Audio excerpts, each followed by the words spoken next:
तुम तो महाराज की व्यक्तिगत सेवा में हो ना? जी पटरानी जी।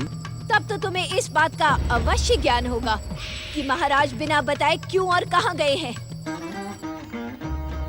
दुष्ट प्रपंची, तू पटरानी सुरुचि को भ्रमित करने का दुस्साहस कर रहा है। उत्तर दे, महाराज कहां और किससे मिलने गए हैं? मैं सत्य कह रहा हूँ पटरानी जी। प्रातः काल से महाराज ने अपने कक्ष में किसी को भी अंदर आने की आज्ञा नहीं दी। महारानी जी, मुझे ज्ञात नहीं है कि महाराज कहाँ गए। मुखरी कहाँ है? पटरानी जी, पटरानी जी की जय हो। कहाँ थी तू मुखरी? तुम जाओ यहाँ से।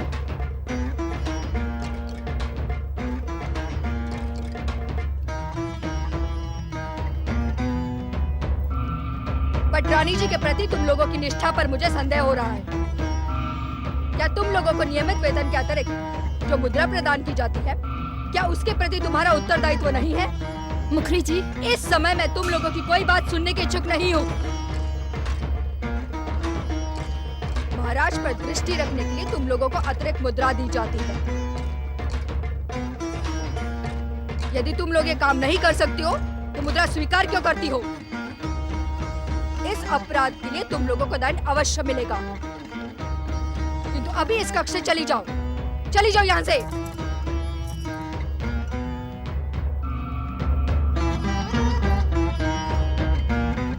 क्या मेरा संदेह सत्य था? महाराज मेरी सौत दुष्टा सुनीति से मिलने गए हैं? नहीं पटरानी जी, महाराज अपने पिता महाराज मनु के दर्शन के लिए गए हैं। ये तो उचित नहीं हुआ मुखरी। पुत्र यदि अपने पिता से मिलने जाए तो इसमें अनुचित भी क्या है पटरानी जी? तुझे ज्ञात नहीं, महाराज मनु और महारानी शतरूपा की संवेदनाएं हमारे साथ नहीं अपितु मेरी सौत सुनीति के साथ जुड़ी हैं। वे निश्चित ही महाराज को मेरे विरुद्ध अनुचित शिक्षा देंगे। ऐसे में हमारा क्या करना उचित होगा पटरानी जी? मेरे विरुद्ध षड्यंत्र का खेल पूरा हो, इसके पूर्व ही मैं वहाँ पहुँचकर षड्यंत्र का खेल रचने वालों को नष्ट भ्रष्ट कर डालूंगी। अर्थात के अर्थ को समझने का समय शीघ्र ही तुम्हारे सामने आ जाएगा। तो मेरे लिए क्या आज्ञा है पटरानी जी? मैं राजमहल के गुप्त मार्ग से युवराज उत्तम को लेकर महाराज मनु के आश्रम जाऊंगी, किंतु स्मरण रहे इस अभियान का ज्ञान किसी को भी ना हो। जो आज्ञा पटरानी जी। तू शीघ्र जा और युवराज को लेकर आ। मैं तुझे प्रसन्न नहीं रहने दूंगी सुनीति, क्योंकि तेरे दुख और कष्ट मेरे आराध्य भाग्य विधाता शनिदेव को प्रिय है।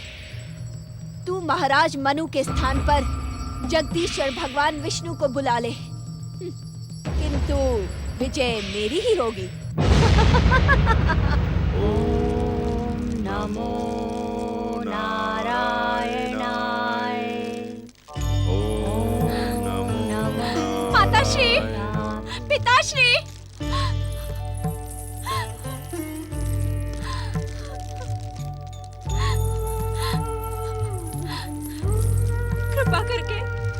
कृपा करके मुझ दुखियारी की सहायता करें, मेरे दुखों का अंत करें माताश्री।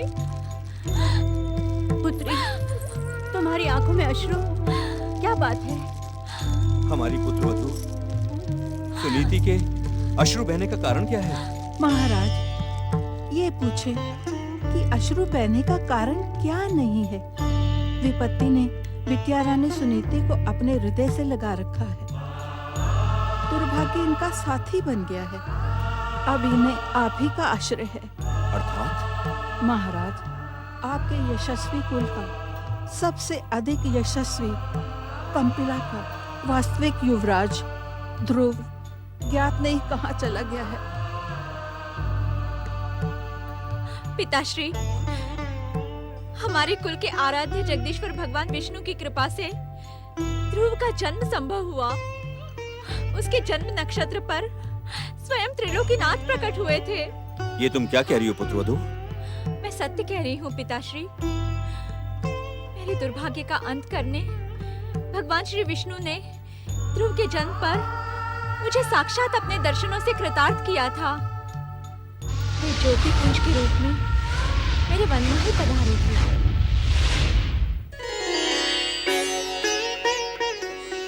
सुनीति, प्रभु,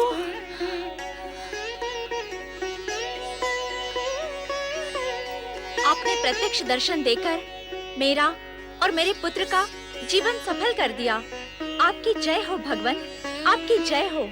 तुम्हारा पुत्र हमारा परम भक्त होकर कभी भी नष्ट न होने वाली ध्रुव कीर्ति का धारक होगा। इसी कारण हम स्वयं इसे आशीर्वाद देने तथा इसका नामकरण करने के लिए प्रकट हुए हैं। सुनीति, इस परम भागवत भक्त शिशु का नाम ध्रुव होगा। ध्रुव? इसकी भागवत भक्ति का आदर्श अनंत काल तक संसार को प्रेरणा प्रदान करेगा तथा अंत में ये बालक ध्रुव तारे के रूप में आकाश की उत्तर दिशा में प्रतिष्ठित होगा। तुम सबका कल्याण हो।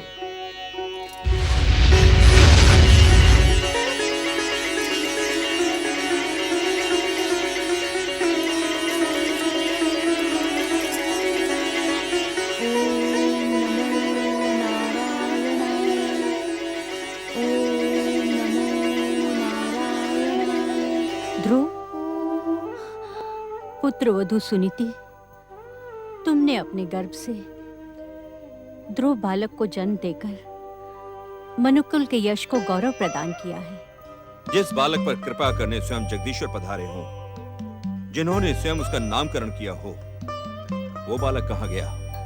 पिताश्री, मेरे अबोध बालक को मनुकुल के शत्रु शनिदेव ने भ्रमित कर दिया था।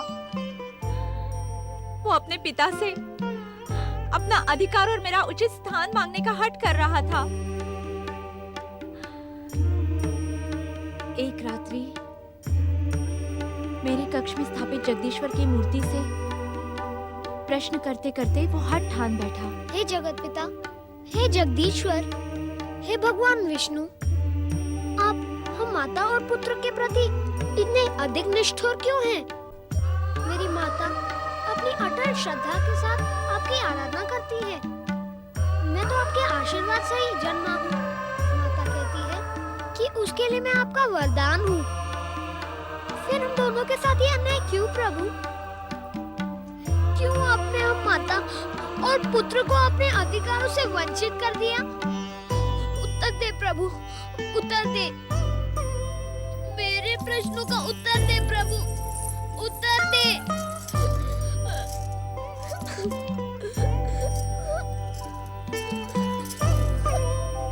इस प्रकार अधीर होने से कुछ नहीं होगा पुत्र। तो किस प्रकार होगा माता? मुझे मेरे प्रश्नों का उत्तर मेरे आराध्य जगदीश्वर से मांगना है। मैं तुम्हें और अधिक कष्ट की अवस्था में नहीं देख सकता माता। तुमसे ये किसने कह दिया पुत्र कि मुझे किसी प्रकार का कष्ट है? क्या मैं तुम्हारे कष्ट का अनुमान नहीं लगा सकता? कंपिला की महारानी होते हुए भी तुम इस वन में पड़ी हो। नहीं माँ, नहीं, मैं और अधिक धीरज नहीं रख सकता। जो अन्याय मेरे पिता ने तुम्हारे साथ किया है उसका मैं विरोध करूंगा।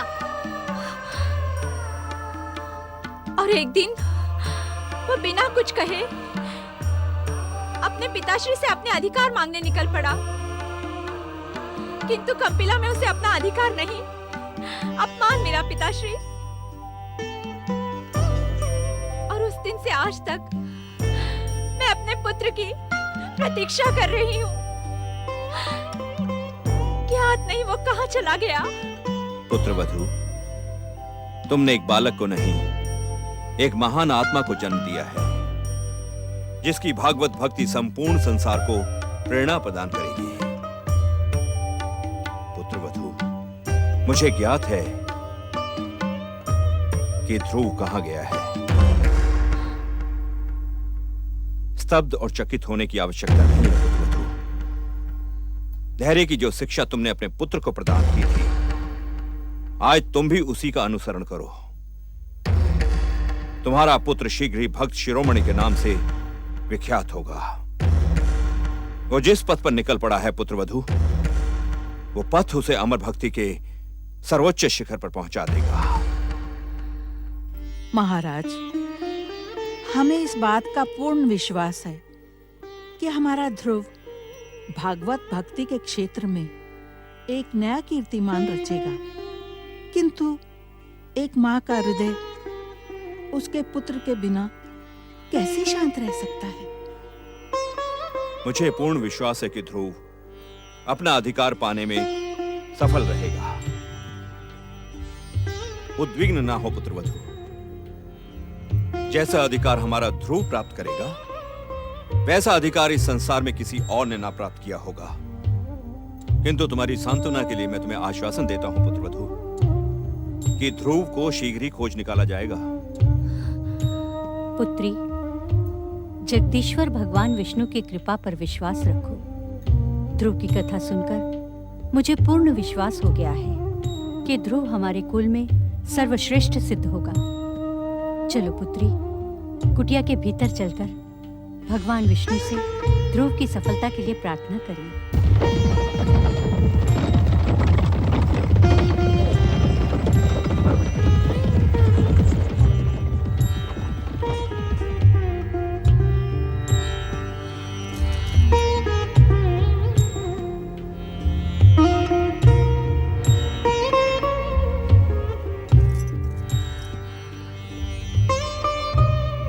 पुत्र उत्तानपाद, तुम्हें इस समय यहां अपनी कुटिया में देखकर हम आश्चर्यचकित हैं।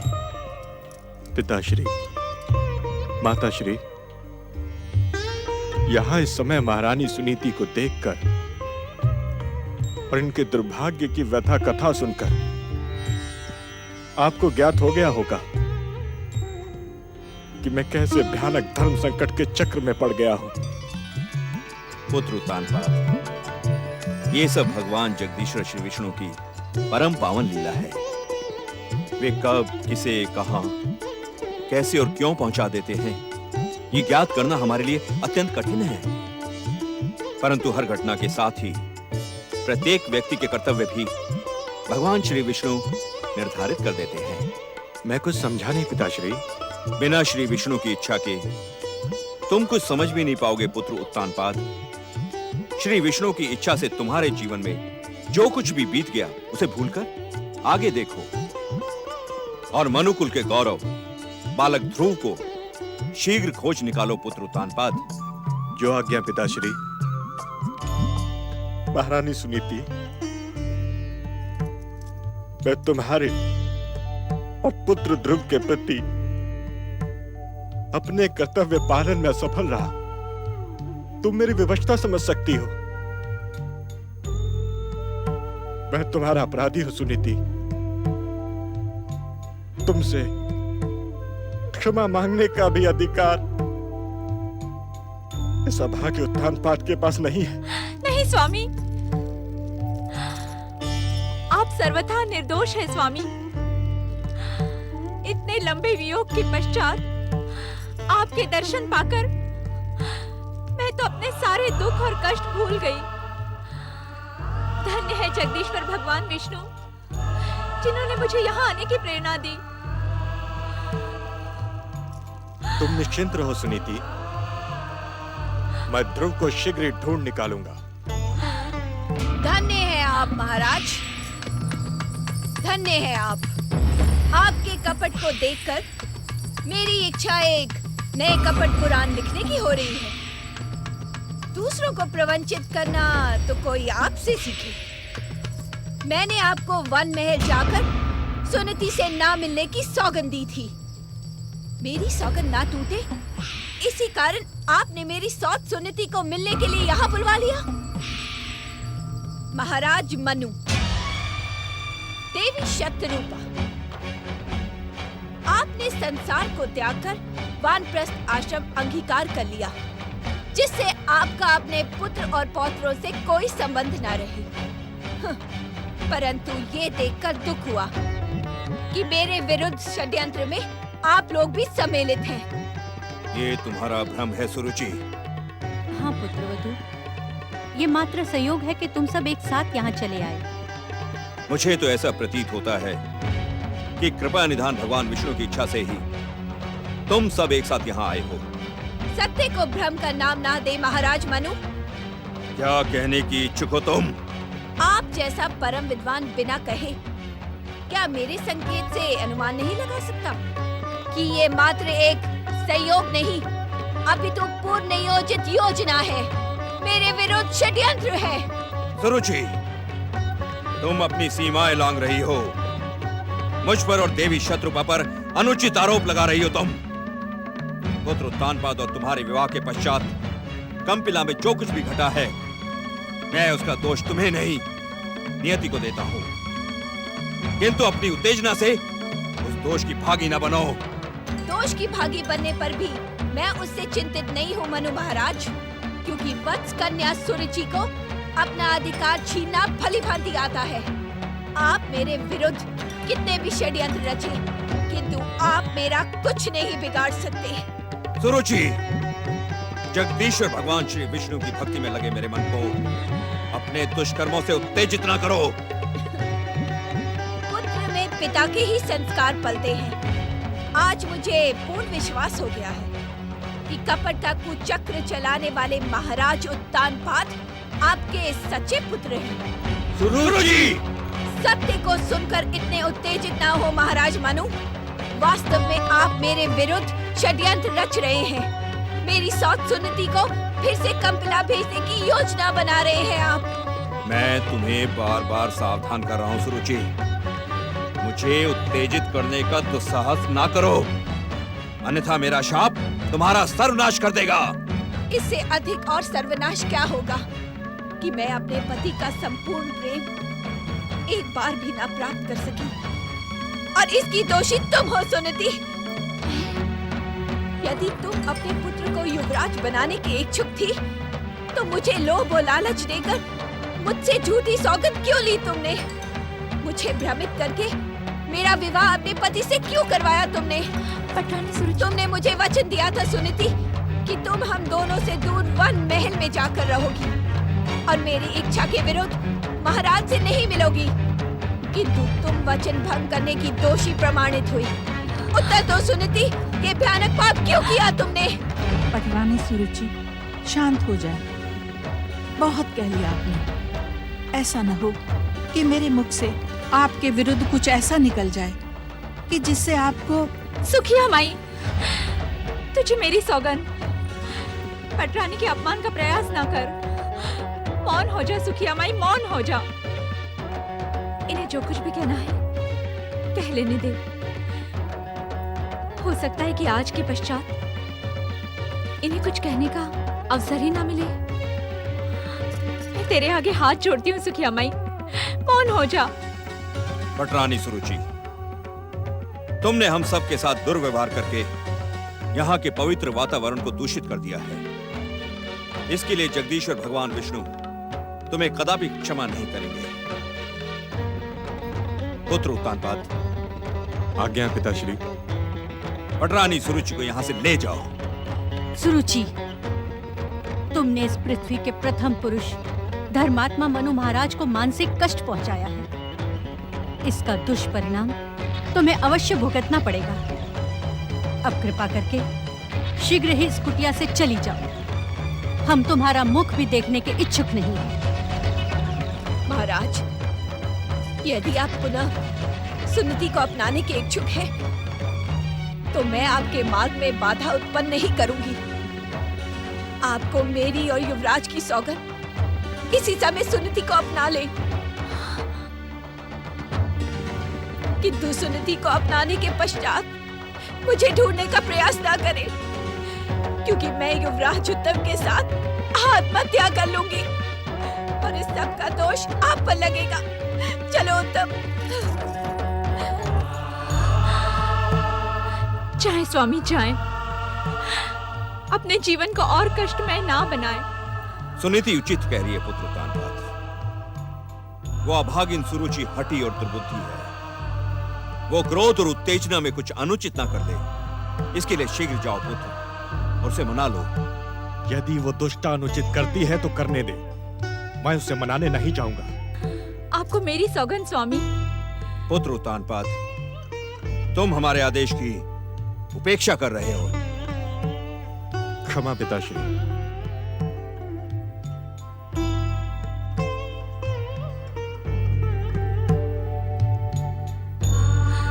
इसमें किसी का दोष नहीं, मेरा दुर्भाग्य है कि मैं जहां भी जाती हूँ दुर्भाग्य के अंधकार की काली छाया स्वयं ही वहां पहुंच जाती है।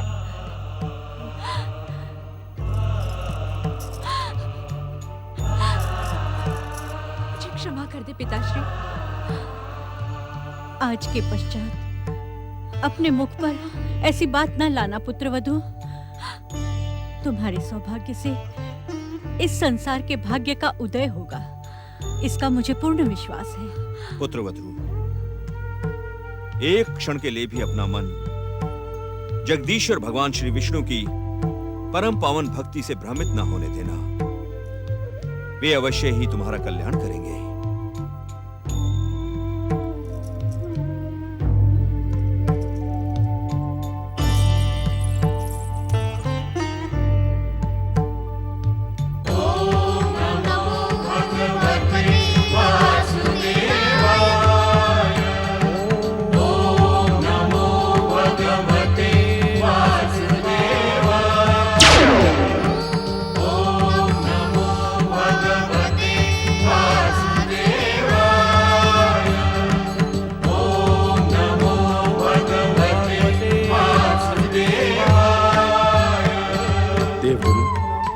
जगदीश्वर भगवान श्री विष्णु के परम पावन स्वर सुनकर ऐसा प्रतीत होता है कि जैसे संसार से असुर शक्तियों का आतंक स्वयं ही नष्ट हो जाएगा।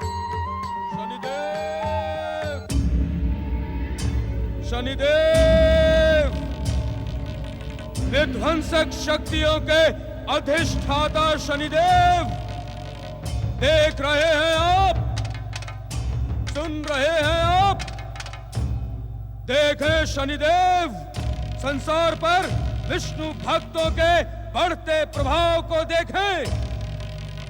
यदि आप कुछ नहीं करेंगे तो छलिया विष्णु स्वर्ग और पृथ्वी से ही नहीं, पाताल से भी असुरों के अस्तित्व को समाप्त कर देगा। देखें शनिदेव, सुने शनिदेव। देवगुरु, क्या दैत्य सेनापति राहु की पुकार पर सूर्यपुत्र शनिदेव पुनः अपनी कुदृष्टि का प्रयोग करेंगे? आप चिंता न करें मंगलदेव। देवर्षि नारद पहले ही शनिदेव को सावधान कर चुके हैं। क्षमा देवगुरु, चेतावनी की भाषा शनिदेव के समझ में नहीं आती। मुझे पूर्ण विश्वास है कि सावधान करने के कारण देवऋषि को सूर्यपुत्र शनिदेव के अपशब्द और क्रूर वचनों को सुनना पड़ा होगा। बुद्धदेव, हम सभी शनिदेव के स्वभाव से भलीभांति परिचित हैं, किंतु उन्होंने विष्णु भक्तों के विरुद्ध दुष्कर्म और कुदृष्टि का प्रयोग किया तो इसका परिणाम उनके हित में ना होगा। नारायण नारायण।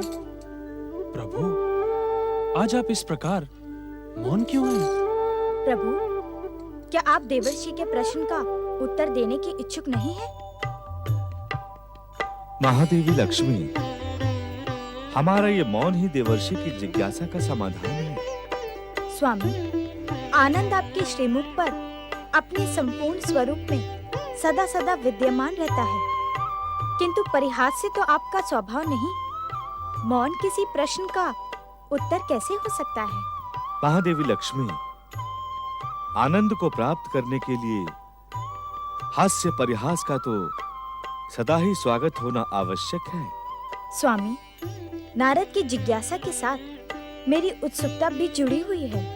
महादेवी लक्ष्मी, परम भक्त नारद, बालक ध्रुव तथा सूर्य देव की तप साधना का सुफल एक साथ ज्ञात कर लेने के इच्छुक हैं। नारद ही नहीं स्वामी, तपस्वी की तपस्या का सुफल ज्ञात करने की इच्छा तो मेरी भी है। इस इच्छा के साथ एक और इच्छा है मेरी। महादेवी, आपके पुत्र नारद की भी इच्छा यही ज्ञात करने की है कि सूर्य पुत्र शनिदेव इन दोनों तपस्वियों को कोई हानि तो नहीं पहुंचाएंगे। नारायण नारायण। अंतर्यामी, आपसे किसके मन का रहस्य छुपा है? जब आप मेरे और माता के सभी प्रश्नों को बताने की कृपा कर रहे हैं, तो उनका समाधान भी करें। नारद, इस सृष्टि के प्रथम दिन से ये विधि का अटल विधान है कि जब तब व्रत करने वालों की रक्षा हमारी सात्विक शक्ति करती है। असत्य सदा पराजित होता है, सत्य की विजय सुनिश्चित है। नारद, प्रभु ने भले ही हमारी और आपकी जिज्ञासा का सीधा उत्तर ना दिया हो, परंतु हमारी जिज्ञासा का कुछ समाधान तो अवश्य हो गया। माता, ये भी सत्य है कि प्रभु की परम सुंदर और मनमोहक छवि के दर्शन मात्र से हर समस्या का समाधान हो जाता है। किंतु नारद का भटकता हुआ मन प्रभु के अधिक से अधिक समय तक दर्शन पाने की लालसा में प्रश्न पर प्रश्न उठाता रहता है। नारायण नारायण। आहा, नारद, धन्य है तुम्हारी प्रभु भक्ति, धन्य है तुम्हारी साधना और धन्य है तुम्हारा जप तप व्रत। सब माता का ही आशीर्वाद है। स्वामी, प्रभु कृपा को पाने के लिए संसार के जीव कई कई जन्म बिता देते हैं। कठोर साधना, लंबी तपस्या और कठिन मंत्रों का उच्चारण करके भी अनेक साधकों को प्रभु कृपा प्राप्त नहीं होती। किंतु उसी परम दुर्लभ प्रभु कृपा को मेरे पुत्र नारद ने मात्र नारायण नारायण का जाप करके पा लिया। नारायण नारायण। तुम्हारा कल्याण हो नारद। नारायण नारायण। प्रभु, मैं तो हमारे अधिक से अधिक दर्शनों को पाने की लालसा में तुमने पुनः प्रश्न करना प्रारंभ कर दिया। नारायण नारायण।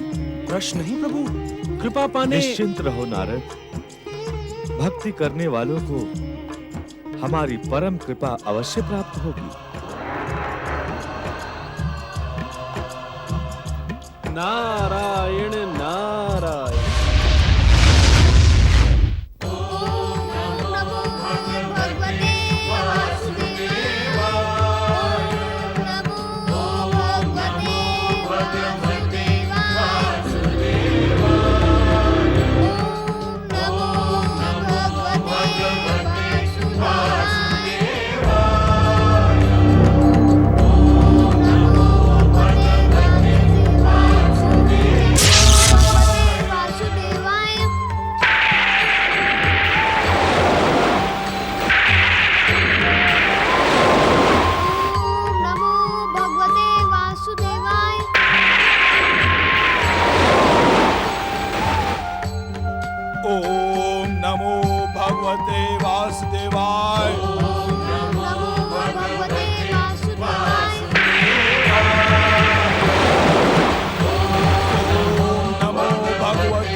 शक्तियों के अधिष्ठाता शनिदेव, ध्रुव में एक ऐसी विध्वंसक शक्ति प्रकट हो गई। देखें, देखें शनिदेव, दैत्य गुरु शुक्राचार्य के अभिमंत्रित जल से पाताल में ढकेल दिया गया मधु राक्षस पुनः पृथ्वी पर आकर विष्णु भक्ति में लीन हो गया। हम सब देख रहे हैं राहु, हम सब देख रहे हैं। हमें कुछ भी दिखाने का प्रयास ना करो।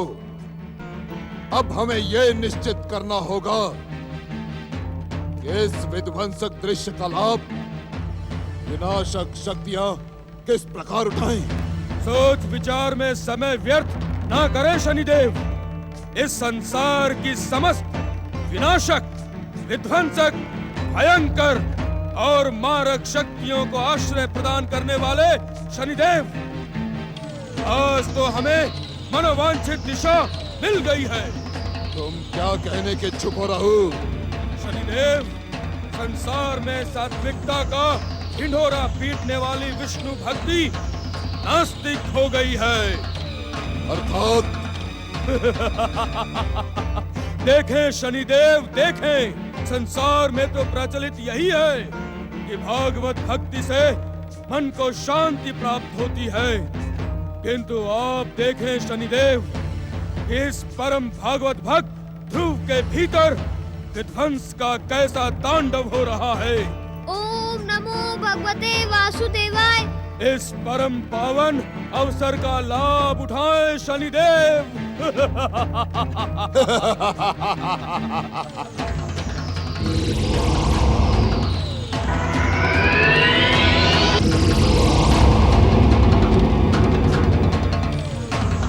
ओम नमो भगवते वासुदेवाय।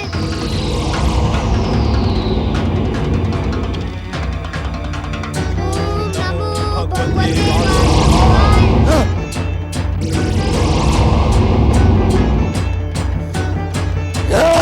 भलाई इसी में है कि हम अदृश्य हो जाएं शनिदेव, अन्यथा हमारा प्रहार हमें ही आहत कर देगा।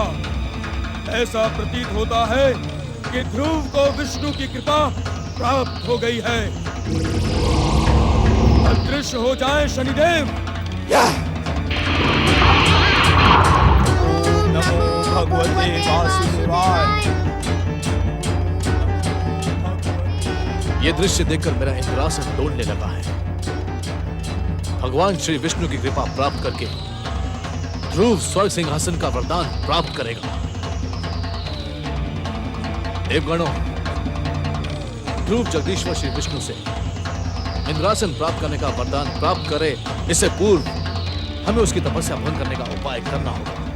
नहीं देवराज, बालक ध्रुव की भक्ति का उद्देश्य स्वर्ग सिंहासन की प्राप्ति कदापि नहीं हो सकती। आप व्यर्थ की आशंका ना करें। जब तप, व्रत और भक्ति में लीन रहने वाले देव गुरु बृहस्पति, आप भला शक्ति की भाषा क्या जाने। ये ध्रुव स्वर्ग के सम्मुख एक भयानक संकट बनकर खड़ा हो गया है। स्वर्ग की सुरक्षा का उपाय तो हमें करना ही होगा।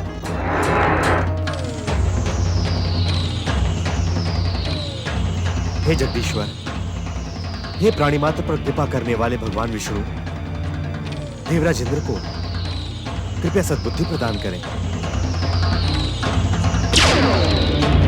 ओम नमः शिवाय।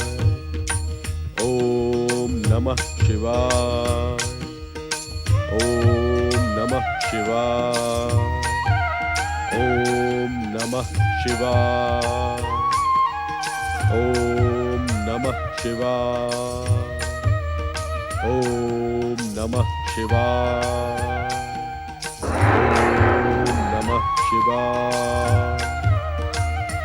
ओम नमः शिवाय।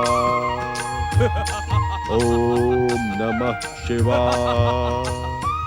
अपनी आराधना को विराम दे दैत्य गुरु। आपने जिस मधु राक्षस को पाताल के अंधकार में धकेल दिया था, वो विष्णु भक्ति के प्रभाव से पुनः पृथ्वी पर लौट आया है। ओम नमः शिवाय। दैत्य गुरु शुक्राचार्य, विष्णु भक्त ध्रुव में भी असीम विध्वंसक शक्ति उत्पन्न हो गई है। ध्रुव की शक्ति के कारण मुझे और शनिदेव को अपमानित होना पड़ा। ओम नमः शिवाय। आंखें खोले दैत्य गुरु। मधु और ध्रुव को दंडित करें, अन्यथा दैत्य जाति का भविष्य आपको कदापि क्षमा नहीं करेगा। जागे दैत्य गुरु, जागे, जागे दैत्य गुरु, जागे। ओम नमः शिवाय। दैत्य गुरु, वास्तव में दैत्य जाति की इस भयानक दुर्दशा के उत्तरदायी आप हैं। शिव भक्ति में लीन रहकर आप अपना कर्तव्य भूल गए हैं। यदि इसी प्रकार आपको दैत्य जाति की उपेक्षा करनी है तो स्वयं आप दैत्य गुरु का पद त्याग दें।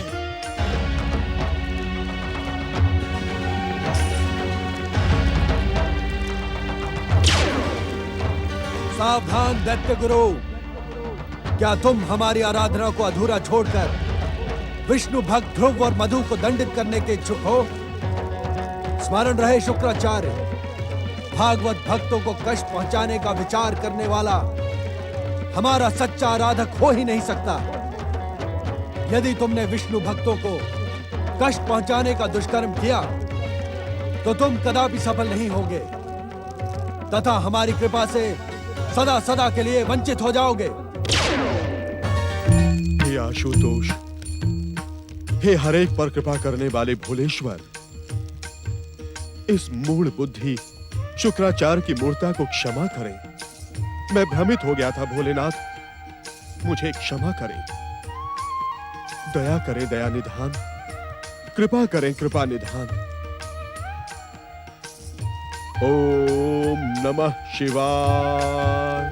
दैत्य गुरु शुक्राचार्य, तुमने दैत्य जाति के संग कपट किया है। मैं दैत्य सेनापति राहु तुम्हें शाप देता हूँ। भविष्य तुम्हें कभी सर्वश्रेष्ठ शिव भक्त के रूप में स्वीकार नहीं करेगा। ओम नमः शिवाय। जिस असुर, दैत्य, राक्षस को तुम प्रेरित करोगे वो विजय प्राप्ति के पश्चात तुम्हारा विरोध और तुम्हारी इसी प्रकार घोर उपेक्षा करेगा।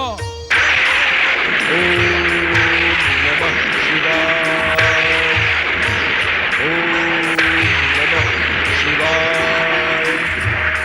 ओम नमः शिवाय।